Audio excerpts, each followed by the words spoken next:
নমস্কার। নভেম্বর মাস শেষ হচ্ছে বা শেষ হয়ে যাচ্ছে।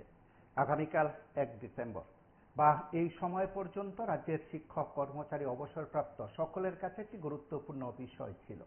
বিষয়টা হচ্ছে যে ষোড়শ অর্থ কমিশন রাজ্যকে সে টাকা কমিটেড করবে কিনা। কোন টাকা? এ রাজ্যে শিক্ষক কর্মচারী অবসরপ্রাপ্ত অনিয়মিত এসএসএর থেকে শুরু করে সমস্ত সরকারি কর্মচারীদের জন্য যে সুখবর বা বলা যেতে পারে দারুণ খবর সরকারের তরফে ঘোষণার অপেক্ষায় সকলে ছিলেন, আজকের দিনটি অতিক্রম হলো। এবং আজকের দিনটি অতিক্রম হওয়ার সঙ্গে সঙ্গে এ রাজ্যের শিক্ষক কর্মচারী থেকে শুরু করে সকলের কাছে বোধহয় আরো একটি হিসাব রয়েছে। সেই হিসাব হচ্ছে ষোড়শ অর্থ কমিশন 2026 সালে লাগু হচ্ছে বা কাজ শুরু করবে। ঠিক পঞ্চদশ অর্থ কমিশনের মেয়াদকালের শেষ দিকে সমস্ত সুপারিশ সেখানে কার্যকর হচ্ছে কিনা। আমরা সাধারণত যারা রাজ্যের নাগরিকরা আছি বা আমি আপনি অনেকেই শিক্ষক কর্মচারীদের হিসাব দিয়ে কোনো একটি অর্থ কমিশনের হিসাব করে থাকি। ঠিক তার পাশাপাশি অন্যান্য ক্ষেত্রেও খুব গুরুত্বপূর্ণ।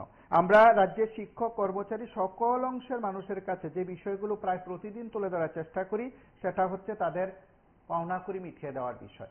আপনারা প্রত্যেকে জানেন যে গতকাল আমরা বিষয়টি উত্থাপন করেছিলাম, তার আগের দিন ত্রিপুরা হাইকোর্টের একটি রায়ের প্রেক্ষাপটে এডিসির যারা অবসরপ্রাপ্ত কর্মচারীরা যারা ছিলেন তাদের যে পাওনাকড়ির বিষয় রয়েছে, ত্রিপুরা উচ্চ আদালত সেখানে নির্দেশ দিয়েছে এডিসি প্রশাসনকে, অর্থাৎ সরকারকে, শাসককে সেখানে নির্দেশ দিতে হয় আদালত। ঠিক তার সঙ্গে আরো কয়েকটি বিষয় খুব যুক্ত রয়েছে।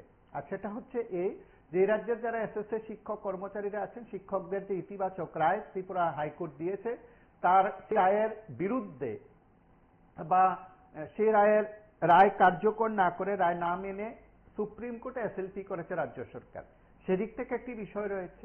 তার পাশাপাশি রাজ্যের যারা আপামর অনিয়মিত কর্মচারী যারা আছেন, বিভিন্ন দপ্তরে যারা আছেন, ঠিক তাদের নিয়মিতকরণের বিষয়টিও খুব যুক্ত রয়েছে, সেটিও খুব গুরুত্বপূর্ণ। রাজ্যের বুকে এই সময়ের মধ্যে আর আমার প্রত্যেকের কাছে এসএসএর হোক কিংবা অন্যান্য শিক্ষক কর্মচারী সরকারি যারা চাকরিজীবী তারা আছেন, তারা প্রত্যেকে তাদের মতন করে বিষয়বস্তু উপস্থাপন করেছে। মূলত তারা তাদের বক্তব্যের কথা তুলে ধরার চেষ্টা করছেন। এই বিষয়গুলো নিয়ে আমরা যখন আপনাদের প্রায় প্রত্যেকের সঙ্গে কথা বলার চেষ্টা করছি বা আপনাদের বক্তব্য জানার চেষ্টা করছি, তখন একটা অংশ বলছেন যে বেকারদের জন্য কি কোনো কথা নেই। হ্যাঁ, যে কোনো একটি অর্থ কমিশন বা মেয়াদকালের মধ্যে বেকার হোক, চাকরিজীবী হোক, রাজ্যের আর্থসামাজিক বিকাশ হোক, পরিকাঠামো উন্নয়ন হোক, রাজ্যের জন্য যে টাকা পয়সা দিয়েছে সরকার, কেন্দ্রীয় সরকার, তার হিসাব নিকাশ একেবারে পাকাপোক্তভাবে যে রিপোর্ট পেশ করা হয় বা জমা দিতে হয় বা রাজ্যের কাজের নিরিখে তা জানানো হয়, তারপর পরবর্তী অর্থ কমিশন সেই মেয়াদকালের মধ্যে রাজ্যকে সেইভাবে টাকা কমিটেড করে রাজ্যের উন্নয়নে, রাজ্যের বিকাশে সে টাকা খরচ হয়। তবে শিক্ষক কর্মচারীদের বিষয়টা খুব গুরুত্বপূর্ণ। রাজ্যের শিক্ষক কর্মচারী রাজ্যের বিশাল অংশের মানুষের কাছে সরকারের টাকা পৌঁছানোর ক্ষেত্রে একটি অন্যতম মাধ্যম হচ্ছে শিক্ষক কর্মচারীরা, অবসরপ্রাপ্তরা। অর্থাৎ সরকারের তরফে তাদের কাছে যখন টাকা পয়সা যায়, তারা সরাসরি রাজ্যের বাজারে সে টাকা খরচ করে এবং সে টাকা রাজ্যের বাজারে খরচ করেন, মানে রাজ্যের অর্থনীতি তা চাঙ্গা হয়, রাজ্যের অর্থনীতি তা সমৃদ্ধ হয়। এক্ষেত্রে রাজ্যের যারা শিক্ষক কর্মচারী অবসরপ্রাপ্ত যারা আছেন, তাদের জন্য যদি রাজ্য সরকারের আন্তরিকতায় ডিএডিআর ঘোষণা হয় বা ফিটমেন্ট ফ্যাক্টর 2.57 থেকে 2.72 হয়, গ্র্যাচুইটির পরিমাণ সেখানে বৃদ্ধি পায়, বাড়ে, বা বলা যেতে পারে ডিএডিআর কেন্দ্রীয় হারে ঘোষণা বা তার সমতুল্য কিছু হয়, তাহলে সেটা প্রত্যক্ষ, পরোক্ষ এবং ইতিবাচক প্রভাব পড়ে রাজ্যের অর্থনীতিতে। নমস্কার, কে বলছেন? নমস্কার, লাইভে আছেন, কথা শোনা যাচ্ছে।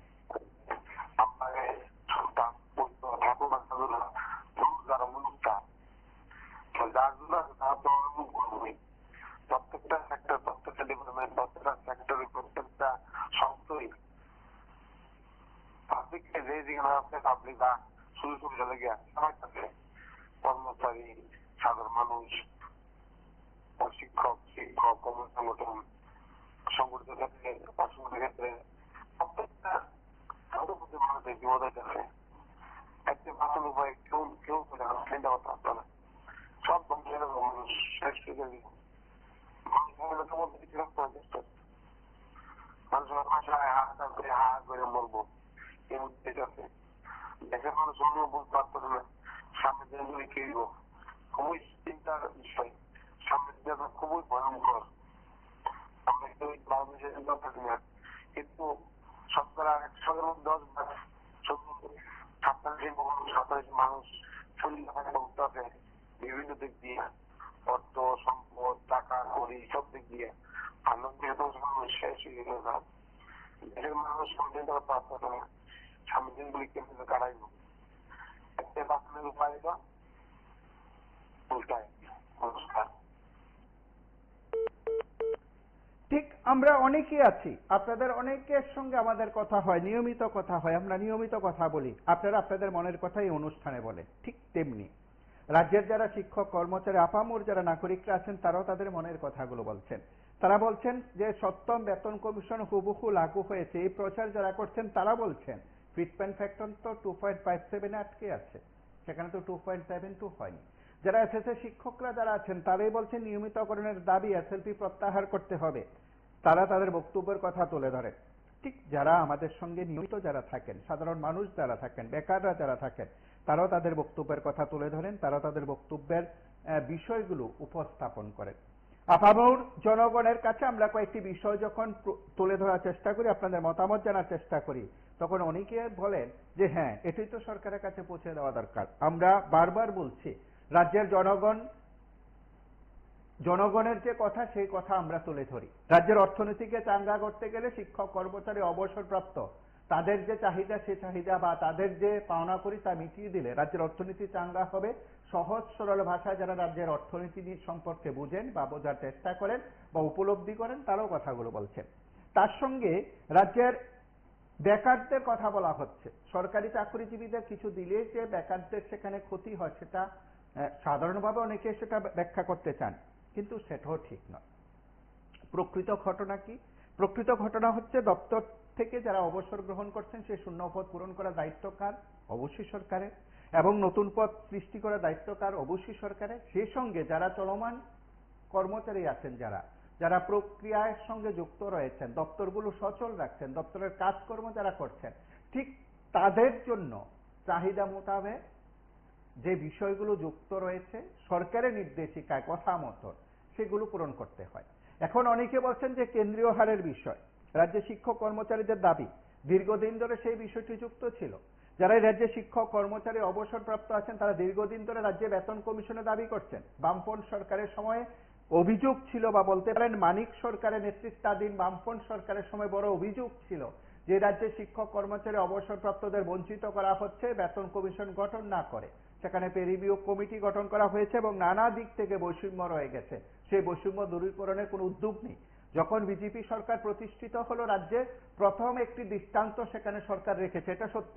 কারণ সেখানে হয়তো কেউ আমার সঙ্গে সহমত পোষণ করতে পারেন বা নাই করতে পারেন, আর সেটা হচ্ছে এই সময়ের মধ্যে রাজ্যে শিক্ষক কর্মচারী অবসরপ্রাপ্ত সকলের কাছে গুরুত্বপূর্ণ বিষয় হচ্ছে ফিটমেন্ট ফ্যাক্টরের পরিমাণ বা সেখানে ব্যবধান বাড়ানো কেন্দ্রীয় সরকারের সঙ্গে।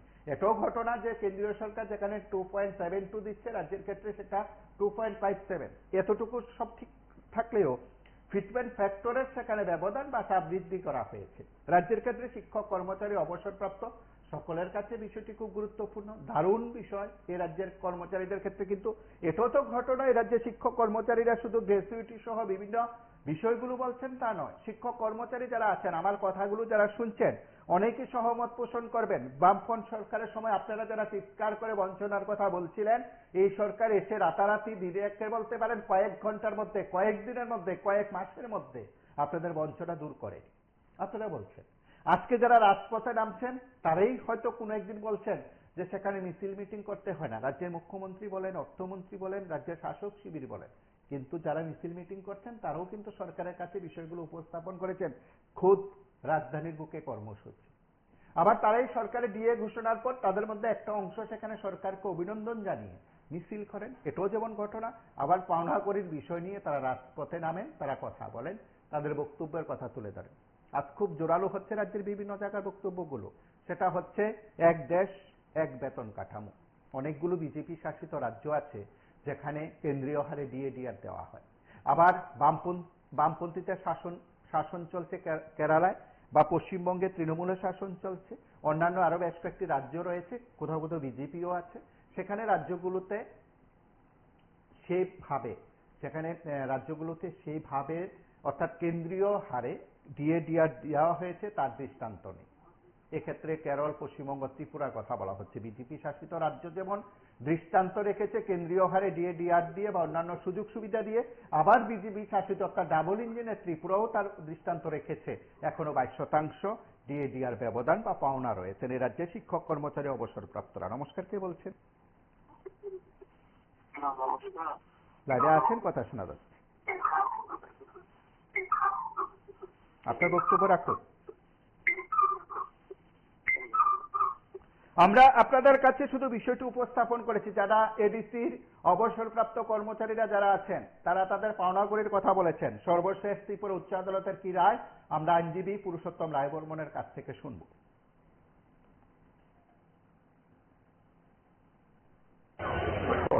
জেলা পরিষদ থেকে যারা অবসরে যাচ্ছেন তাদের প্রায় সবাইকেই সময় মতো পেনশন, গ্র্যাচুইটি, লিভ এনকেজমেন্ট এগুলো প্রদান করা হচ্ছে না।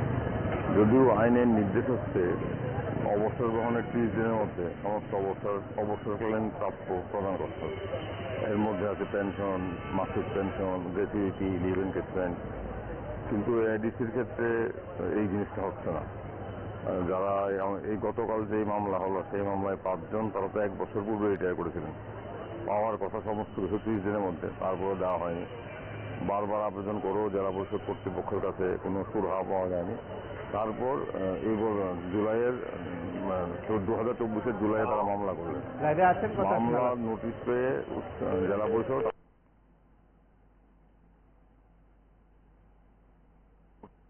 মামলার নোটিশ পেয়ে জেলা পরিষদ তাদেরকে মাসিক পেনশন, গ্র্যাচুইটি, লিভ এনকেজমেন্ট এগুলো দিয়েছে, কিন্তু সুদ দেয়নি। নিয়ম হলো 30 দিনের মধ্যে সুদ না দিলে, 30 দিনের মধ্যে এগুলো না দিলে সুদ দিতে হবে। তো গতকাল উচ্চ আদালত নির্দেশ দিয়েছে তাদেরকে 7% হারে সুদ দিতে হবে।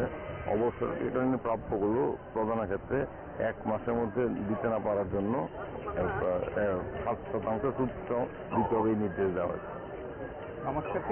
এটা একটা মামলা হয়েছে, এডিসি আর অনেকগুলো। নমস্কার, লাইনে আছেন, কথা শোনা যাচ্ছে।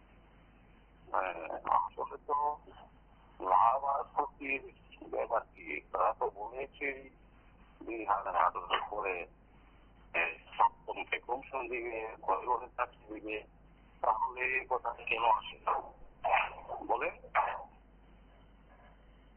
এখন তো মানুষ বইয়ে কিছু বলে না, বলে তো বাড়ি ঘর ভাঙচুর করবে, এভাবে কোনদিন করবে, ঘরে ঘরে চাকরি দিবে,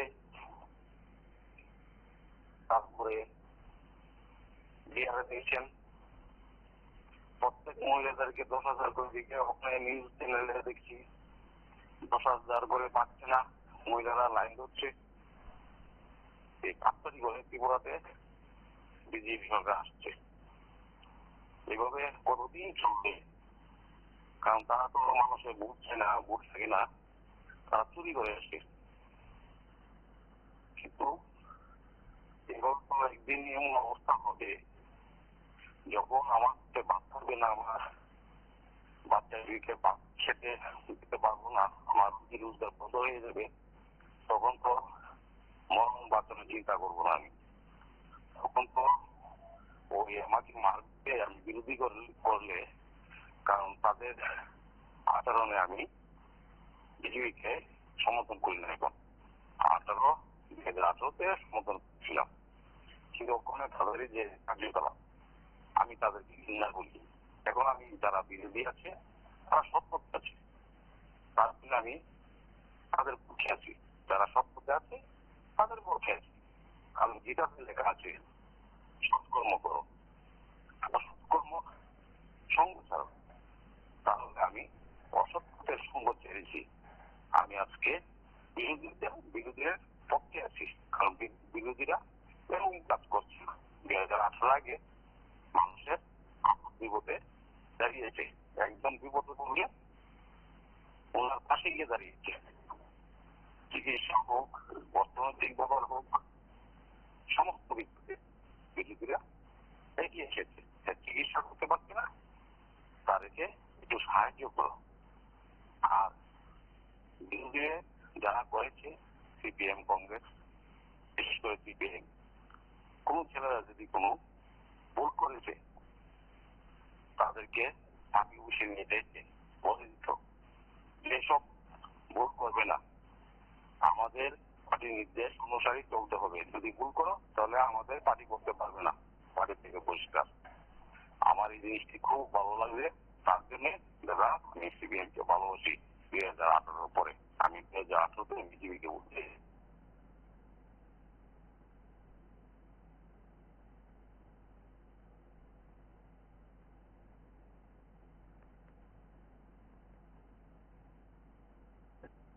এটা একটা মামলা আছে, এডিসা আর অনেকগুলো মামলা আছে। এটা শুধু জেলা পরিষদের ক্ষেত্রে যে জিনিসটা আমরা দেখতে পাচ্ছি, অধিকাংশ সরকারি কর্মচারী যারা অবসরে যাচ্ছেন তাদের ন্যায্য পাওনা নিয়ে টালবাহানা, জেলা পরিষদ কর্তৃপক্ষ উদাসীনতা এবং তারা কোনো দায়িত্ব পালন করছেন। তাদের দায়িত্ব নভেম্বর মাস শেষ, ডিসেম্বর মাস আসলো, বহুত আকাঙ্ক্ষা ছিল ত্রিপুরার কর্মচারী মহল,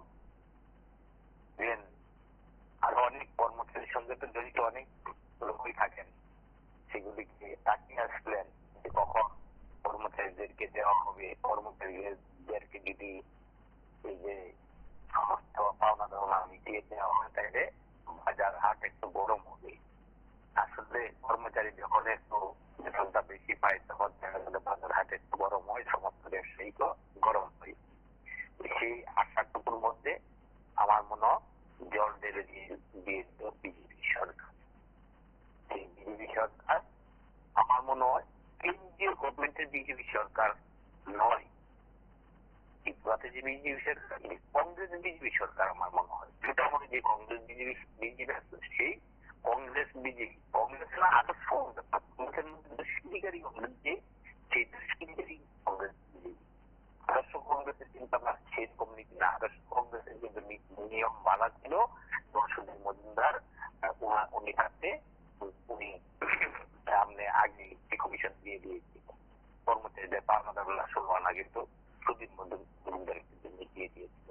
সেই সুধীর মজুমদারের কংগ্রেস বিজেপি নাই, সেই সুধীর মজুমদারের কংগ্রেস যদি বিজেপি সরকার আইতো তাইলে ভালো হইতো। আর এটা হচ্ছে সব নাকাস্তা, নাকাস্তা লোকটি ছিল, মানে সব বিজেপি করতে বিজেপি গভর্নমেন্টের সঙ্গে, যার জন্য এই বিজেপি গভর্নমেন্টটাকে বদনাম করার জন্য এইসব কাণ্ডবৃত্তি ওরা করছে।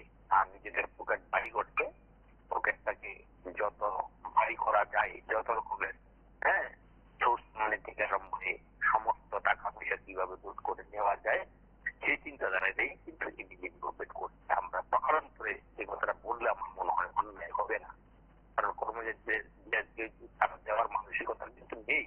যদি মানসিকতা থাকতো তাই ওই 3% দিয়ে এটা বেরোনো, 22% দিয়ে এখন পাওনা আছেন লজ্জা বোধ হয়। আমরা সেই ত্রিপুরার কর্মচারী, সেই জিনিসটা ত্রিপুরার কর্মচারী আমার মনে ভাবার এখন দিন এসে গেছে। আমরা কার জন্য ভাবছি, কার জন্য কাজে আছি, সেই জায়গাটা আমাদেরকে ওনারা কর্মচারীদেরকে দাবিয়ে রাখার চিন্তাধারা করছে। আর আরেকটা কথা নাকি, ওনারা যে কর্মচারীদেরকে দিবে ওনাদের হিংসা, ওনাদের কর্মচারী না তো, সেই কর্মচারী আসলে বিগত গভর্নমেন্টের কর্মচারী, ওনারা তো কর্মচারী নিয়োগই করতে পারেন, কত পার্সেন্ট নিয়োগ করেছেন, তার জন্য ওনারা এগুলো দেন, ওনাদের মনে হিংসা।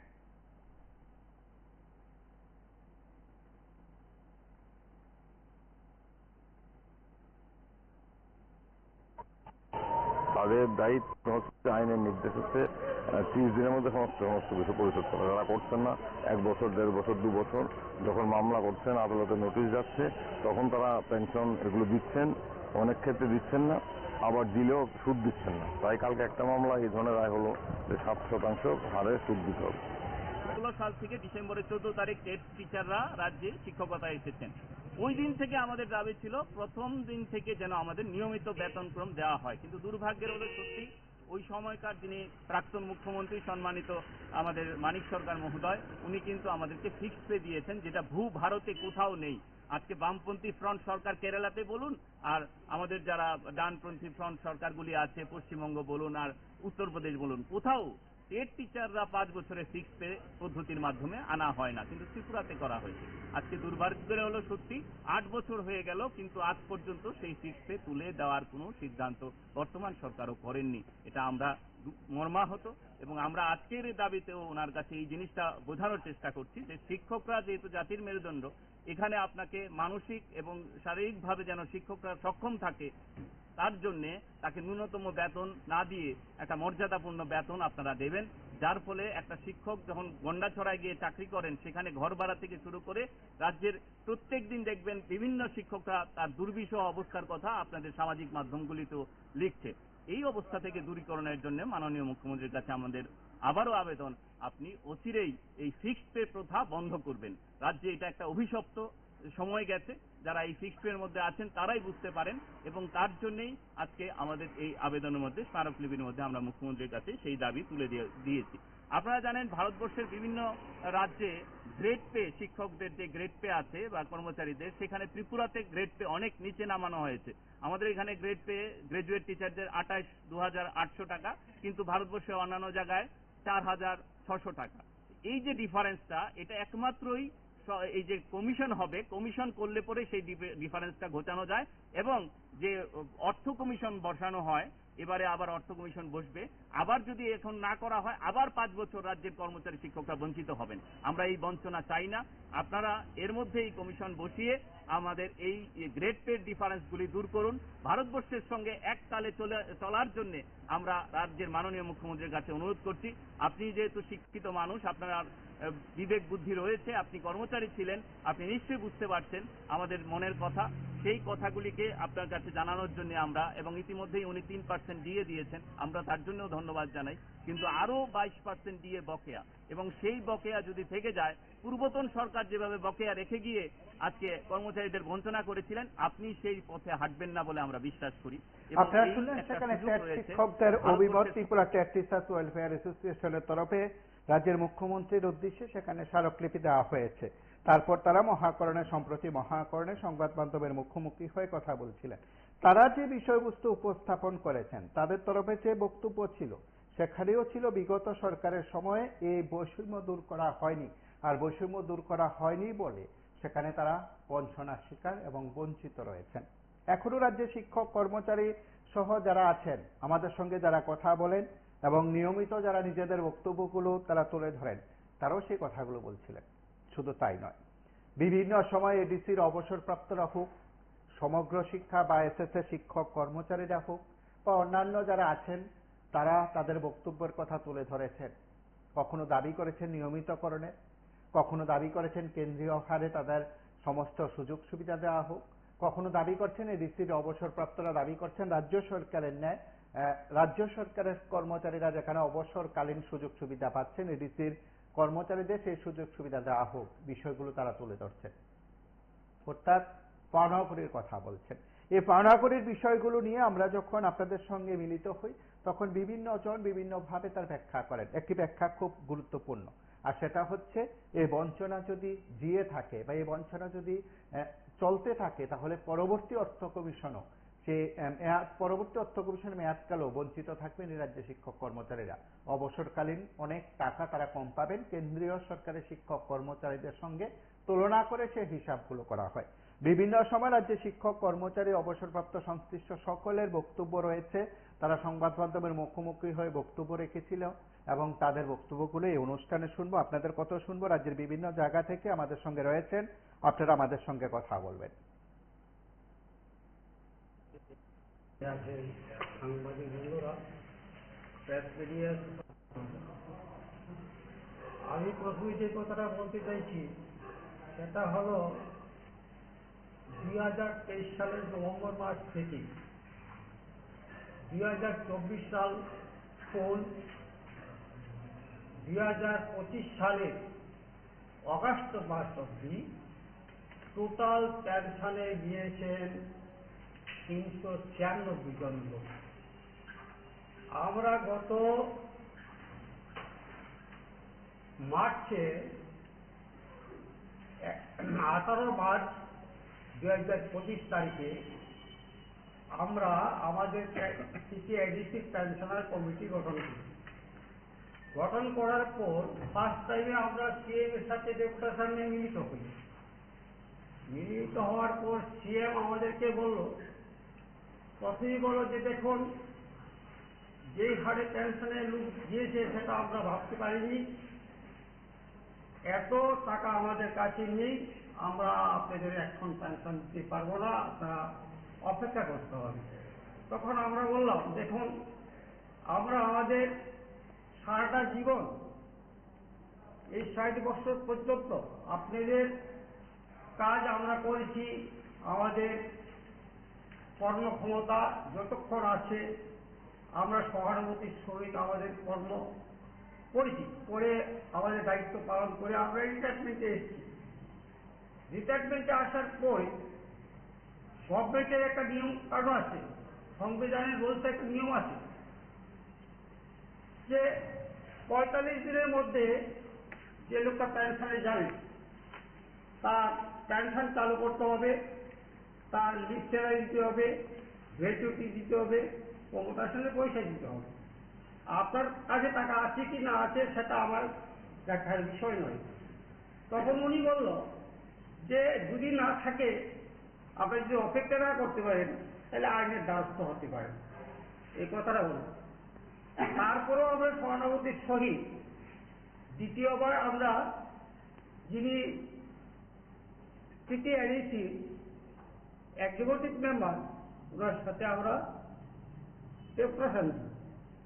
সেখানে এইসব কথাগুলো তুলে ধরা হয়েছে, আমাদের দুঃখের কথা। উনি নমস্কার, কে বললেন বলছেন? যে আমি কি জয়রাম থেকে বলবো? বলছি। কথা বলুন। দেখুন, আজকে পেনশন হোল্ডাররা, কর্মচারীরা বিভিন্ন দাবি দেওয়া মাননীয় মুখ্যমন্ত্রীর কাছে যায়, বিভিন্ন আধিকারিকদের কাছে যায়। বিজেপি সরকার ক্ষমতা আসার আগেই বলছিল যে আমরা যখন ক্ষমতা আসবো কোনো কিছুর বিনিময়ে আন্দোলন করতে হবে না, আপনা আপনা হবে। আজকে যে মাননীয় মুখ্যমন্ত্রী বলে টাকা নাই, টাকা না থাকলে ওদের পেনশন ভাতা কি করে পারে? কর্মচারীরা 60 বছর বয়স অব্দি আমাদের দেশের জন্য, রাজ্যের জন্য কাজ করিয়া এখন তারা যখন পেনশনে যায়, এই নিয়ম অনুসারে ভাতার পেনশন চালু করার কথা যেই তারিখের মধ্যে, সেই তারিখ মতো যদি পেনশনটা চালু না হয়, যদি কর্মচারীরা সংসার জীবন জীবিকা করে। মাননীয় মুখ্যমন্ত্রী তো এক সময় কর্মচারী ছিল, কিন্তু সেই মাননীয় মুখ্যমন্ত্রী উনি একজন শিক্ষক, তারপরে ডাক্তারি পাশ করে কর্মচারী হয়েছে। কিন্তু তাইনের মতো মানুষ যদি সেই কথা বলে, তাহলে আসলে মানুষ রূপে আমরা দেখতে পারি। যদি উনিরা এই কাজই করে আর বিগত সরকারের বঞ্চিত তারাই রাখে, তাহলে বিগত কালো ভোক্তা তো এখন আর সাদা হয়েছে না, তারা কুকুরেই রইল, কালো কুকুরেই রইল। আমরা চাই অন্তত কর্মচারীরা যে পানা দেয় না তার সঠিক সময়ে যে, যাতে মানুষ আন্দোলন করুন না লাগে, বলবো আপনাদের মাধ্যমে মাননীয় মুখ্যমন্ত্রীকে।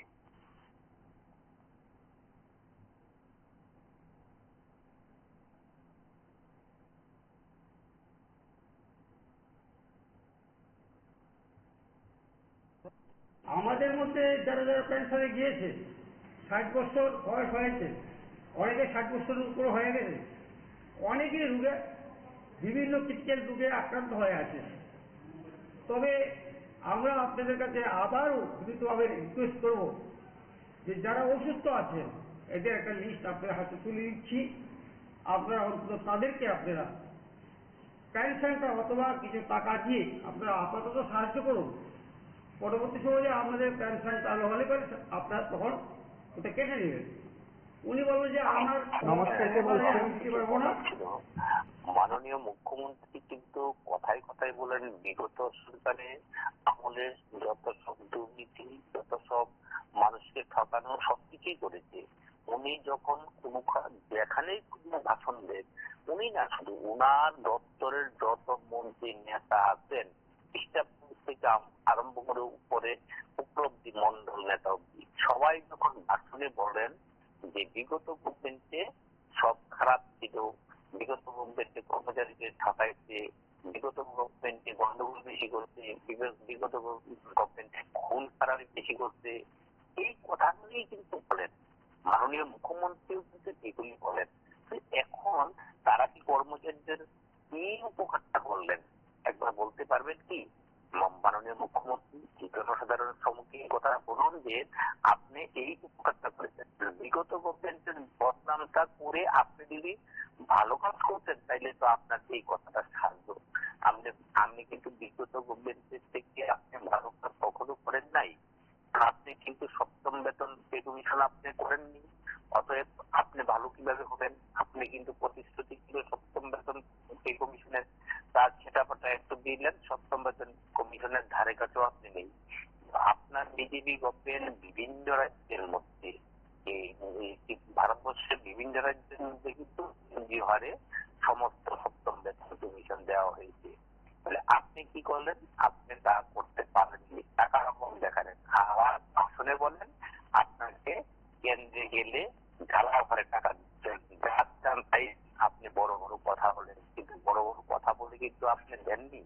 কর্মচারীদের পাওনা দাওনাটা কিন্তু আপনি 16 আনা না 15 আনাই আপনি দিলেন না। এখন আপনি নিজের বিগত গভর্নমেন্টকে আপনি বকাবাদ্য করেন, আপনার কি এটা সাজে? আপনার তো মুখ্যমন্ত্রী, আপনার মুখ্যমন্ত্রী এত বড় বিচারিতা কিভাবে করতে পারেন? আপনি জনসাধারণের সমস্যা আপনি সেই জিনিসটা বলবেন না। আর ত্রিপুরা রাজ্যের মানুষ কর্মচারী যারা আছেন আপনারা একবার ভাববেন না উনি কি ধরনের মুখ্যমন্ত্রী? উনি কি শ্রেষ্ঠ মুখ্যমন্ত্রী না কোথাকার মুখ্যমন্ত্রী? কত নম্বরের মুখ্যমন্ত্রী হতে পারেন ত্রিপুরা রাজ্যের? আপনি ভাবেন কাজের মাধ্যমে কত নম্বরে নিয়ে আছেন। আমরা সবাই ভালো ভালো ভাবনা যে উনি কিন্তু কর্মচারীদেরকে সেই ঠকাইলেন, জীবনের তো ঠকিয়ে দিচ্ছেন। আর ওনার আমলে সব অষ্টম বেতন পে কমিশন তার আশঙ্কা আমার মনে হয় কর্মচারীরা আশা করাটা মনে হয় ভুল হতে। ওনার মন মানসিকতা ভালো, যদি মন মানসিকতা ভালো তো এই নভেম্বর মাসে আমাদের ডিএটা সমস্তরা না পারুক অন্তত 10% আগে দেওয়ার ওনার দরকার প্রয়োজন ছিল। কারণ উনি 22% না দিতে পারেন, 10% এখানে আগে তাইলে তো কর্মচারীদের পায়, হয়তো কর্মচারীরা চিরতরে আপনি বঞ্চিত করে দিলেন। আর আপনাদের দেখুন আপনার সরকারের কত বড় বিচারিতা আপনাদের নেতৃত্বে কিন্তু দ্বিগুণ তিনগুণ বাড়িয়ে ফেললেন। আপনারা 5 বছর চাকরি করেন, ট্যাক্স দিতে হয় না, পরীক্ষা দিতে হয় না, হয়তো একটা এমএল হয়ে হচ্ছেন মানুষের বুঝে।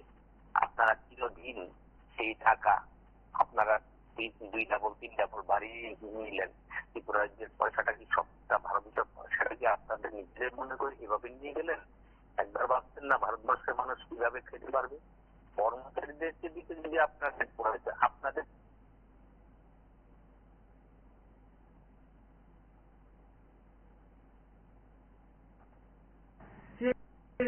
দ্বারস্থ হয়।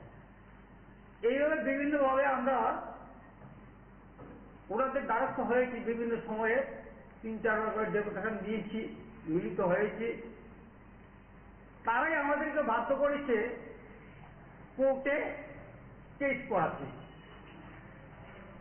এখন দেখুন আমাদের অবস্থাটা এমন জায়গায় দাঁড়িয়েছে, আমরা এখানে শিক্ষক কর্মচারী উভয় অংশের লোক আছি। আমাদের মধ্যে প্রায়